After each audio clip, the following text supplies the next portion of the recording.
بسم اللہ الرحمن الرحیم۔ فلائی نیوز کے تمام دیکھنے اور سننے والوں کو خوش آمدید۔ اگر آپ ہمارے چینل پر نئے ہیں تو سب سے پہلے چینل کو سبسکرائب کر دیں اور بیل آئیکن کو پریس کر دیں اور ہماری ویڈیو کو پورا دیکھیں تاکہ دنیا کی معلومات سے آپ باخبر رہ سکیں۔ آئے بڑھتے ہیں خبروں کی جانب۔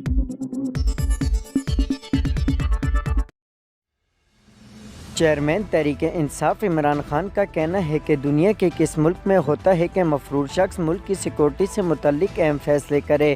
اس پر قانونی کارروائی کے لیے وکلاء سے مشاورت کر رہے ہیں۔ عمران خان نے کہا کہ آرمی چیف کی تعیناتی کے معاملے پر ایک مفرور سے مشورہ سرکاری خفیہ ایکٹ کی خلاف ورزی ہے۔ اس پر قانونی کارروائی کے لیے ہم اپنے وکیلوں سے مشورہ کر رہے ہیں، اس پر ایکشن لیں گے۔ آرمی چیف کی اتنی بڑی پوزیشن پر وزیر اعظم ایک مفرور سے کیسے بات کر سکتا ہے؟ الیکشن ہوں گے یا نہیں ہوں گے، یا کب ہوں گے، آخر میں ہوں گے یا جلدی ہوں گے؟ کیا وہ مفرور سزا یافتہ الیکشن کے اہم معاملے پر فیصلہ کرے گا؟ عمران خان نے کہا کہ وہ شخص آرمی چیف کی تقریر اپنے مفاد کے لیے کرے گا، میرٹ پر نہیں۔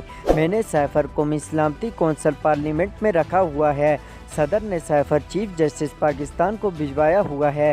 کابینہ میں رکھا گیا سفیر اسد مجید نے شہباز شریف کے دور میں قومی سلامتی کمیٹی کو بتایا کہ ڈونر نے دھمکیاں دی تھی کہ عمران خان کو ہٹاؤ۔ عمران خان نے مزید کہا کہ شہباز شریف کی صدارت میں ہونے والے قومی سلامتی کمیٹی اجلاس نے بھی تائید کی کہ ہاں انہوں نے مداخلت کی۔ جب بات کر رہے ہیں کہ آگے چلنا ہے تو ہم تو چاہتے ہیں ہمارے تعلقات اچھے ہوں۔ جتنے ہمارے تعلقات اچھے ہوں گے دشمنیاں کم ہوں گی، تجارت کریں گے، خوشحالی آئے گی۔ یہ بات 26 سال سے کہہ رہا ہوں کہ دوستی سب سے چاہتے ہیں لیکن غلامی کسی کی نہیں کریں گے۔ وفاقی وزیر برائے ماحولیاتی تبدیلی سینیٹر شیری رحمان نے عمران خان کی مبینہ دھمکی آمیز امریکی سائفر سے متعلق بیان پر رد عمل دیا ہے۔ شیری رحمان نے عمران خان کو تنقید کا نشانہ بناتے ہوئے کہا کہ یوٹرن خان نے اپنی دوہری سیاست تاریخ کا سب سے بڑا یوٹرن لے لیا۔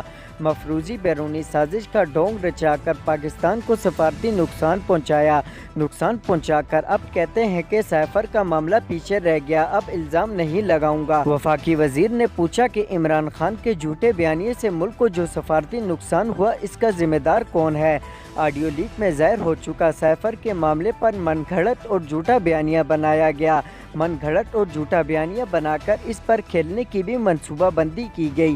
اب کہہ رہے ہیں یہ ماضی کا معاملہ ہے۔ سینیٹر شیری رحمان کا مزید کہنا تھا کہ جلسے جلوسوں میں ایسے بیانیے پر ملکی اداروں کے خلاف الزام لگائے اور نفرت پھیلائی، یہ بیانیے کی دوڑ میں ملک کے مفاد کو بھی پیچھے چھوڑ دیتے ہیں۔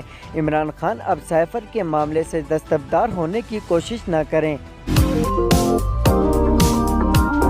ترکیہ نے استنبول میں ہونے والے دھماکے پر امریکی تعزیت کو مسترد کر دیا ہے۔ ایک بیان میں ترک وزیر داخلہ نے کہا کہ ترکیہ امریکی سفارت خانے کی تعزیتی پیغام کو قبول نہیں کرتا اور اسے مسترد کرتا ہے۔ خیال رہے کہ ترکیہ نے گزشتہ روز استنبول کی استقلال اسٹریٹ پر ہونے والے دھماکے کا الزام کرد اکثریت پسند گروپ پر لگایا ہے۔ گزشتہ روز استنبول میں ہونے والے دھماکے میں 6 افراد جاں بحق اور 81 زخمی ہوئے تھے۔ ترک وزیر داخلہ کے مطابق کردستان ورکرز پارٹی سے تعلق رکھنے والے ملزم نے استنبول کی استقلال اسٹریٹ پر بم نصب کیا تھا۔ واضح رہے کہ ترک صدر امریکہ پر بار بار الزام لگاتے رہے کہ وہ شام میں کردوں کو ہتھیار فراہم کر رہا ہے۔